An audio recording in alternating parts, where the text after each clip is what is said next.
What is up, YouTube? It's your boy Matthew, and we're back at it again with a brand new video. And in today's video, I just really wanted to go over the reality of day trading and what you're going to be getting into if you are planning on getting into the business model. Now, the thing about trading is it's going to take a lot of time. It's going to take a lot of patience.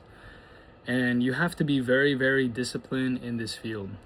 I've been trading for about 2 years now, and I've made a pretty decent amount of money within that time. But the first whole year of me learning and spending money on accounts, I did not make a single dollar. And you have to be able to roll with those punches, and you have to be able to be okay losing that money with no return on investment. Now, these losses do not disappear. Honestly, they only get bigger. So at the start of this year, I made probably around $40,000, around like $10,000 a month, trading with prop firms. And, I really thought that I was going to be able to just continue to scale and build more accounts and build more allocation. Because with prop firms, you just buy more accounts, and let's say I make $500 on one account and I'm copy trading that to 4 other accounts. That one account times 5 total accounts becomes now $500 times 5, so like $2,500. Your multiplication on how much you're making dramatically increases. So the thing to note here is overconfidence is a huge enemy in your trading. It's constantly going to be higher highs and higher lows. If you understand market structure, you know that a bullish trend is higher highs and higher lows. But, each low is a little bit higher than the other one, as long as you're bullish, But the thing is, I was making like that much amount of money. But right now, I'm currently negative, let's see, I owed like 4,000 in taxes, or like 4,800, something like that. I paid like 2,000 of it off or something. Now I have like 3,000 in taxes left. I owe $4,000 on my credit cards, and I currently have zero, big old zero, bread to my name. Now you may wonder, how is that even possible? How can you make 10K months? How can you make $40,000 in 4 months and lose all of that money? Well, I'll tell you, I was not managing my money properly. And it wasn't that I was going out buying nice things or buying fancy things. I kept trying to scale my business model too quick, and I just wasn't ready for it. So guys, if you are trying to get a payout and you're trying to scale accounts, it is very important that you just focus on one account for a long time. The very first 10K month that I had last year was legit with just one Top Step 50K account. And I just got basically continuous payouts until I got my 10K month. Now, you have to understand, when you try to force growing allocation, your spend becomes really, really great. And you're just going to be spending so much money on accounts that, yeah, you can take a $5,000 payout, but if you blew 20 accounts just trying to get the allocation that you have, and you only get that one payout of $5,000, your take home is only $3,000. And if you spend more than that, you create this state in your mind that, okay, I spent this much on accounts, now I need to get a bigger payout. You're striving to get an even bigger payout, when instead you could just be focusing on one account, one eval, passing that eval, focusing on it on the funded stage, and then taking a payout from that account, then buying another account. You see, what I would try to do is I would try to scale too quickly. And the reason that I'm so far in debt right now is because I did the same thing. And the worst thing that you can do is trying to scale so that you can make a lot of money during a time that you aren't profitable. So if you're already doing bad, let's say for the month, and you're not able to even get one payout from one account, you buying 5 accounts is not going to solve that problem. You buying 10 accounts or 10 evals, trying to pass them in 2 days or whatever, is not going to solve your problem. You're only going to rack up a ton of spend on accounts. And the worst thing is, either you listen to my words and you learn from it, or you learn from it the hard way, just as I did. Now, the thing about higher highs and higher lows is like, yeah, I've made like $40,000, $50,000 trading. You have to understand, I've also spent even more money. But that's just the reality of business, you know? You're gonna spend $20,000 to make $100,000. It's just a return on investment. You need to invest money into a business for it to grow. Now, the way that you do it though is very important. So my current plan to get back up on my feet, to get back into payouts, is I was coming straight out of 3 months of pretty much unprofitability. I had a lot of accounts that I would get up to really high balance, and then I would blow them, or I would close. The two of them got closed for hedging, but that was just like an accident. But I couldn't even reach out to Top Step support to help me out about that. But my plan, and the plan that is going to help you guys, is this. All right, so I have it written down right here. Spend on accounts. Number 1, stop buying multiple accounts at once, trying to get multiple fundeds. If you're buying multiple accounts and you're just trying to get funded on them and you're already unprofitable, like you might pass like 2 of them, you might pass 3 of them. But if you're already unprofitable, how are you going to get payouts on those accounts if you still have the bad habits of before? And then once you put in your mind, okay, I can pass 3 accounts, and then if you blow them, in your mind you're going to be like, okay, let me try to get those 3 accounts again, you know, so that I can try again to get that payout, instead of just focusing on one account to get that payout. You're now increasing your mental like bridge where you should be just because you did something before, which is totally wrong. And that's what the prop firms really want you to do. They want you to get stuck in this mentality of like, oh, I need to be buying all these accounts so that I could be making more money. No. The thing about trading is it starts all with one thing. It starts off with a good strategy, great emotions, discipline. But the thing about trading is it's scalable. If you're doing good with one account, then you'll be doing good with a lot of accounts. In the Bible, it talks about he who is faithful in little will be faithful with much. You know, who can be entrusted with little can be entrusted with much. Now, if you aren't faithful in the little account that you have, a 50K, and you can't even get a single payout from it, what makes you think that you're going to be able to get a payout from 5 accounts? And even if you get lucky, I don't really believe in luck, definitely probability, but how are you going to possibly get a payout on those 5 accounts? You know, you're just going to be increasing your spend for no reason when you're not ready to move up yet. So the plan is to buy only one account, okay? Listen, you're going to buy one account. You're going to close all of the rest of your subscriptions so that you don't have any psychological things that are hindering you now, okay? And you're going to buy that one account and you're going to focus on passing it. You're not going to take trash trades. You're going to focus on that one account to try and pass it. So the second thing that I have written down, focus on one eval and one account until it is passed by taking high quality trades. So you're not going to be gambling these evals. A lot of people will tell you, oh, it's okay to gamble evals and it's okay to just do this, because if you get stuck just trying to like grind out an eval, you're wasting time and you're wasting you're wasting your mental or whatever. I don't believe in that anymore. I'm not gonna lie.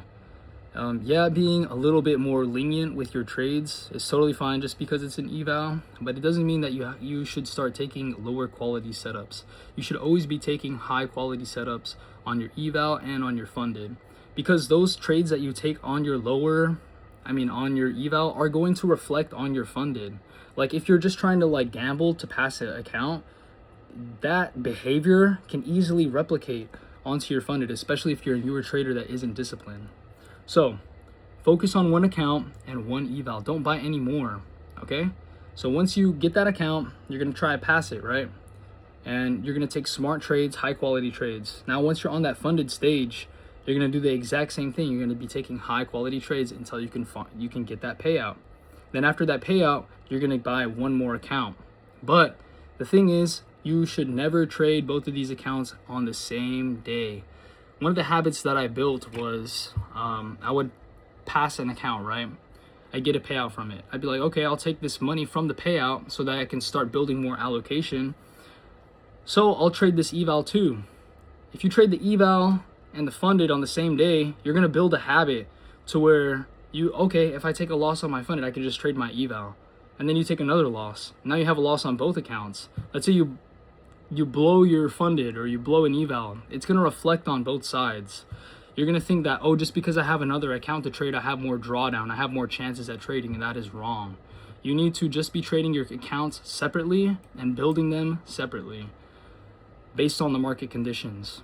If you're taking your one account on a really bad day, let's say you're funded and you have an eval and you lose on that account, if that day is just really bad for your strategy, that's going to reflect on the rest of your accounts. If you just keep trying to take more trades just because you have more allocation, you're going to be setting yourself back literal days. Okay, to get a funded account, it takes a minimum of 2 days, right? You're going to be setting yourself back to pass another account by waiting those 2 days. And who knows if you'll even like hit your profit targets of 1,500 for those next 2 days, you know? You're literally setting yourself back time, okay? So when people say that you're wasting your time, spending your time on the eval, I do not think that's true. I think that you should be taking high quality trades. You can be more risk oriented if you're confident in the setup or that the setup, you know, promotes itself. But just be wise, okay? Be discerning on how you're trading these things. The third thing that I have written down is it reduces your spend, preserves your mental, preserves capital, and gives you more of your payout, return on investment. So guys, if you're paying less for accounts, your return on investment is way greater. If you buy 5 accounts just to get a single funded account, that's $500 just for one account, right? Like technically. And if you get a $2,000 payout from it, your take home in reality is only like $1,500, and that's like not even including profit split. But if you buy one account, fail it, buy another account, pass it, then you get a payout from it. You're not just buying a whole bunch of accounts for no reason. You know, you're not blowing a whole bunch of accounts for no reason. So now you're taking home more of the money. If it takes you 10 funded accounts just to get a single $2,000 payout, your take home is only like $1,000, and that's before profit split. So if you focus on buying only a few accounts, you buy a single account, pass it, your payout, you're going to be increasing how much money you put in your pocket. And it's going to help with your mental too, because like, oh yeah, I got some money in my bank account now, you know, I'm actually trading the way that I'm supposed to be. And that's something that I didn't even realize that I fell back into. I didn't realize that I was buying so many accounts and just trading them carelessly, trading them with low quality setups, not being patient, not waking up in time for market open, not waiting for my levels to get hit and waiting for confirmation. So guys, the fourth thing that I got written down here is also, once you have a funded account, trade only that. Don't buy any more evals, get a payout from that first, then you can proceed on an eval, but never trade an eval and a funded on the same day. Just ties back into exactly what I said 2 minutes ago. Don't trade too many accounts on the same day for no reason. Even if like some really good setups propose themselves. Excuse me, I keep burping. All right, that's about it for this video. I really want to get out of this place that I'm kind of like stuck in right now, because like these past 3 months have literally broke me down so much mentally. You can go from making $40,000, $50,000, and then just have nothing for months and like be barely like struggling to live. Like right now my bank account is negative $50. I can't even buy myself something to eat if I wanted to. I can't buy myself something to drink if I wanted to. I can't buy new clothes if I wanted to. You know, but the thing is, I'm really trusting in God in this whole process. My first year of trading, I was legit working 2 jobs just to fund my trading, full-time jobs, night shifts, both 8-hour shifts, 16 hours a day. And I was literally killing myself just to try and make this work. And a year later, it's like, oh yeah, I finally made some of it work. But the thing about humans is you focus on your current state. You don't really focus on how far you've come. And that's a really big issue. If you continue to focus on your current situation, that's all you'll believe in, you know? It's like, oh man, yeah, I did all this, but if I don't have it now, what does it matter, you know? But that's not the way that you should view progress, you know? Higher highs and higher lows. And in a lot of times, these lows are essential for you learning something about yourself, learning to change something. Einstein said that If you keep putting in the same input over and over and expect a different result, that's the definition of insanity. So you need to change your inputs. You need to change your outside life. You need to get disciplined in your outside life. If your place isn't clean, clean it up, you know? If you don't go to the gym, try to implement it. Improve yourself, because it's going to reflect on the charts. And make sure to be faithful with little, and then eventually you'll become faithful with much. Another thing is patience. You have to understand this is going to be a long process, and you have to be willing to have nothing for a long time and be okay with it, because eventually you'll have so much, and you'll be able to look back on these days like I am right now. I know that I'll be able to look back on this day and be like, dang, sure, $8,000 in debt, but I didn't give up. I didn't quit, you know? I did it before, so I can do it again. $8,000, that's not even much. That's like a single month that can cover all my previous expenses. But if I quit and I go back to just working my minimum wage job, that's gonna take me literally a third of my year just to pay it off with a minimum wage job. Do I want that? Of course not. I'd rather take the risk. I'd rather bet on myself. I'd rather bet on what God has for me and trust in his plan. But I just have to understand that these low points are learning moments for me. I'm telling you guys, this has been the hardest point of my life ever. When I turned 21 in April 2026, I was expecting to receive everything. I was really coming out of like $4,000 in credit card debt again, or $2,000, something like that. And I was about to get my first max payout from 2 accounts. Blew them on my birthday. That was just a spiral into something way worse. So now, like, fast forward like 3 months, my girlfriend left me in the midst of all of that and just said, hey, this is not going to work out, you know? And I just had to roll with that, because I would lean on her a lot for comfort. I would lean on her a lot for if I failed, you know? Like, I knew that I still had her. But now that she's gone, I'm really trying to light that fire back in myself, you know, to improve myself and to really start seeking my goals, not to please another person or to have a house or family with another person, but to really just become the best version of myself so that I can display God's glory through what I've done, you know? And it's not those things that are going to get me into heaven. Of course not. I don't believe in that. I believe that faith alone in Jesus Christ, you know, the grace is given to us. His life was given for us. We cannot work our way into heaven. We can only trust in Jesus, have faith in him, that he died and rose again on that cross, perfect and sinless, and that he rose again on the 3rd day for the removal of our sins for those who believe in him. So do not think that I think I could work my way in heaven. These worldly riches, these worldly things will eventually pass away. You know, all of this will be gone one day. But in the Old Testament, David, when he's crying out to God, he asks God, you know, show me the number of my days, show me how short my life is, you know? And we need to really focus on that, because if we don't focus on how short our life is, how are you going to act, you know, in step with what you're given? You know, we have to worry about just today, because we do not know if we'll get tomorrow. But if you're not giving your best today, what good is it, you know? Like, I'm 21 years old. The regular life expectancy is like around 60, 70, and people die even earlier than that. And it really puts it into perspective, you know, when you ask God to show you the number of your days, you start acting in step with those things, even if you're at a low point, you know? Like, these past months, I've been struggling a lot with my mental health, and I'm telling you like this because trading can literally break you down to a point where you're just like, I want to give up. And I mean, like, give up in that way, you know? But thank God for his grace. Thank God for his comfort and his love, for always taking these things and making them things that lead me back to him, because I realize that all of these things come from God. They are a gift from God. And you could do these things, you know, you could put in the work, but in reality, they're coming from God. They're gifts given from God. They don't just come like that because you worked your own rewards. No, they come from Jesus. So I thank God for these lessons, and that's pretty much all that there is for this video. I hope that you guys can take away something from this, and like a trading plan of what you need to do to get back up on your feet, because that is what I'm going to be implementing. I just bought a singular account, focusing on it. I'm only up like 500 on the eval today. I already locked it, trying to be disciplined and just taking my time, you know. stop rushing what God has for you. You know, eventually it'll come, but you need to be patient. And the more that you try to achieve something outside of your patience and you try to force change, you're just going to destroy yourself, because trading is a thing where you need to wait, you need to be patient. And if you're trying to force things and you're trying to get stuff sooner than you should, you're going to ultimately destroy yourself.